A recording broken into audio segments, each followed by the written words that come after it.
ഞാൻ ഈ ഒരുങ്ങിപ്പോണത് എൻ്റെ 7-ാം മാസത്തിലെ ചടങ്ങ് ഇന്നാണ് നടക്കുന്നത്. അതിന് വേണ്ടിയിട്ടാണ് കേട്ടോ ഒരുങ്ങുന്നത്. ഭർത്താവിൻ്റെ വീട്ടിൽ നിന്ന് എൻ്റെ വീട്ടിലേക്ക് കൂട്ടിക്കൊണ്ടുപോകൽ ചടങ്ങാണ്.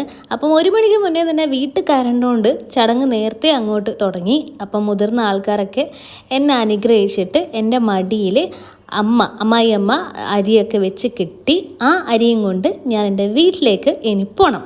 ആ അരി എടുത്തിട്ട് പിന്നീട് പായസം വെച്ച് കുടിക്കണം എന്നൊക്കെയാണ് പറയണത്. അങ്ങനെ ഞാൻ കാറിലൊക്കെ കയറിയിരുന്ന് എൻ്റെ വീട്ടിലേക്ക് പോവാണ്. അപ്പോൾ വീടെത്തിയിട്ടുണ്ട്. അപ്പോൾ വീട്ടിൽ നിന്നും സെയിം ചടങ്ങൊക്കെ ഉണ്ട്. എല്ലാവരും എനിക്ക് അരിയൊക്കെ നുരിക്കും. അങ്ങനെയാണ് നമ്മുടെ നാട്ടിൽ പറയാറ് കേട്ടോ.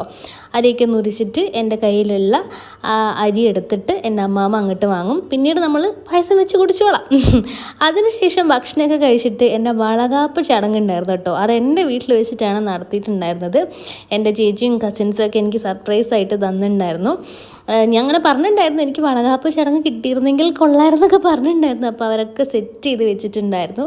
എനിക്ക് എന്താ പറയുക, ഒരുപാട് സന്തോഷമായി. ഞാൻ കുറേ വീഡിയോസൊക്കെ ഇങ്ങനെ കാണാറുണ്ടായിരുന്നു. അപ്പം ഞാനിങ്ങനെ ആലോചിക്കും എൻ്റെ ലൈഫിൽ ഇതുപോലുള്ള ചടങ്ങുകളൊക്കെ, വളകാപ്പ് ചടങ്ങുകളൊക്കെ എപ്പോഴാണ് വരിക എന്നൊക്കെ, വന്നാൽ എങ്ങനെ ഇരിക്കും എന്നൊക്കെ ഞാനിങ്ങനെ ആലോചിക്കും. അപ്പം ആ ഒരു നമ്മൾ സ്വപ്നം കണ്ടൊരു സംഭവം റിയൽ ലൈഫിൽ വന്നപ്പോൾ ശരിക്കും പറയാമല്ലോ, പറഞ്ഞറിയിക്കാൻ പറ്റാത്ത സന്തോഷമായിരുന്നു. അതുമാത്രമല്ല, കുടുംബക്കാരെല്ലാവരും ഒത്തുകൂടിയിട്ടുണ്ട്.